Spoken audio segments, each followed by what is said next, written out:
Salam sejahtera di dalam nama Tuhan Yesus Kristus, satu-satunya Allah yang benar. Kembali bersama dengan saya mengajak saudara-saudara belajar tentang kebenaran firman Allah.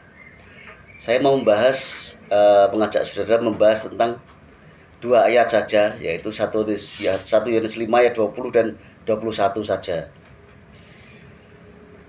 Akan tetapi kita tahu bahwa anak Allah telah datang dan telah mengaruniakan pengertian kepada kita, supaya kita mengenal yang benar, dan kita ada di dalam yang benar, di dalam anaknya Yesus Kristus.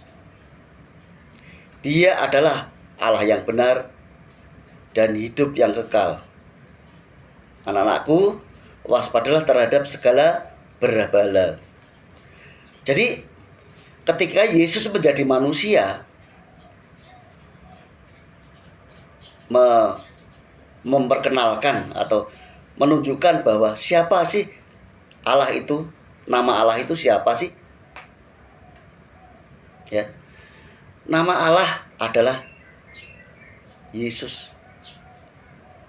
Allah itu roh tentunya, tapi juga ada diberikan kepada anaknya. Siapa anaknya? Yesus yang manusia tapi rohnya roh Allah. Nama Allah diberikan kepada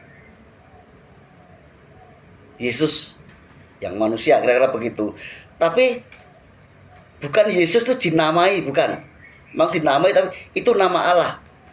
Karena ketika itu Yesus fisiknya manusia tapi rohnya roh Allah. Tapi saat ini dia kembali sebagai Allah dan masih terus memakai nama Allah itu adalah Yesus. Ya, Yesus fisik itu sudah tidak ada lagi. Yesus itu roh sekarang, Allah yang roh. Ya. Lalu orang Kristen itu menyembahnya siapa? Yang disembah tentu Yesus. Dialah adalah Allah yang benar dan hidup kekal. Ya, jadi orang Kristen yang disembah adalah Yesus ketika kita berada di dalam Allah yang benar, yaitu di dalam Yesus. Lalu kemudian ayat 21, ini kata Yohanes, Rasul Yohanes, anak-anakku, waspadalah terhadap segala berhala. Berhala itu sesembahan tapi bukan Allah. Jadi selain Yesus Kristus, ya, selain menyembah Yesus Kristus, saudara-saudara yang mengaku Kristen. Jadi sekali lagi, selain saudara-saudara yang mengaku Kristen tidak menyembah Yesus Kristus, berarti saudara menyembah berhala.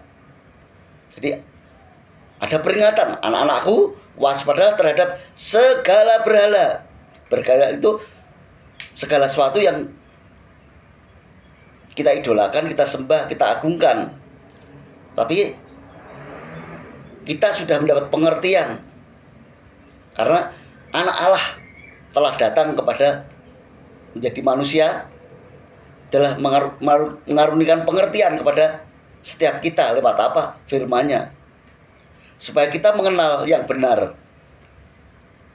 Yang benar itu hanya Allah saja, Tuhan saja. Dan kita ada di dalam yang benar. Di dalam siapa? Dalam anaknya, Yesus Kristus saat itu. Tapi sekarang ini dia adalah Allah yang benar dan hidup yang kekal. Jadi sekali lagi, bagi teman-teman sekalian yang masih ragu-ragu, Pak, kita itu sebenarnya menyembah siapa sih? Ya, Bapa atau Yesus atau menyembah Bapa dan Yesus?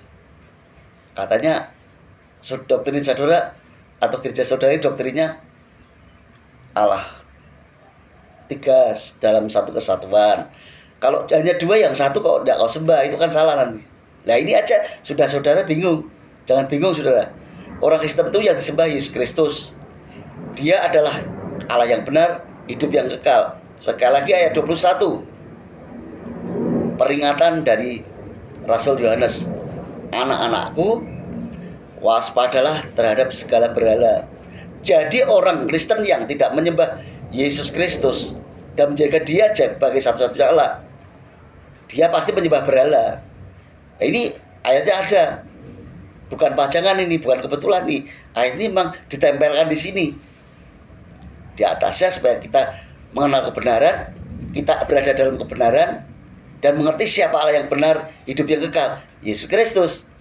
Berarti kalau kita tidak menyembah Yesus Kristus dan menjadikan dia sebagai satu-satunya Allah, berarti dia menyembah berhala.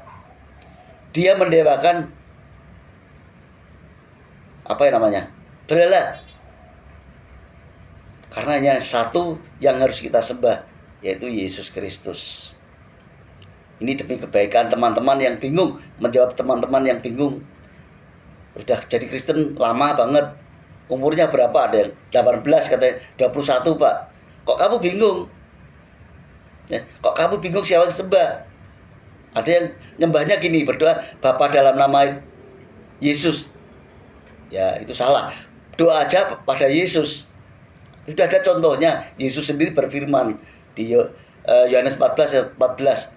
Doa kepadaku, ku itu Yesus, dalam namaku, aku akan melakukannya. Tidak dikatakan berdoalah kepada Bapa dalam namaku, enggak ditulis begitu. Baca saya sendiri Yohanes 14 ayat 14. Doa kepadaku dalam namaku. Kalau minta doa diarahkan kepada ku itu Yesus, berarti Allahnya Yesus yang menjawab doa Yesus. Tidak dikatakan berdoalah kepada Bapa dalam namaku ya. Bukan begitu, saudara-saudara. Satu ayat saja sudah banyak menjelaskan sebenarnya, tapi tinggal kita itu percaya atau tidak, dibukakan pikiran dan hati kita, mengeraskan hati pikiran kita tidak. Apakah kita mau terus begitu ya? Itu ya monggo-monggo saja, itu tergantung saudara. Kalau saya ada ayatnya bisa dijelaskan, ini bukan rumusan, ya kita bisa cerna dan saya percaya. Karena kita percaya tidak melihat namun percaya, dan ayat itu menjelaskan Yesus adalah firman Allah. Firman adalah Allah. Nah, ini kan penjelasan mudah, saudara. Ya. Ya, demikian apa yang saya sampaikan, kiranya memberkati saudara-saudara. Haleluya. Amin.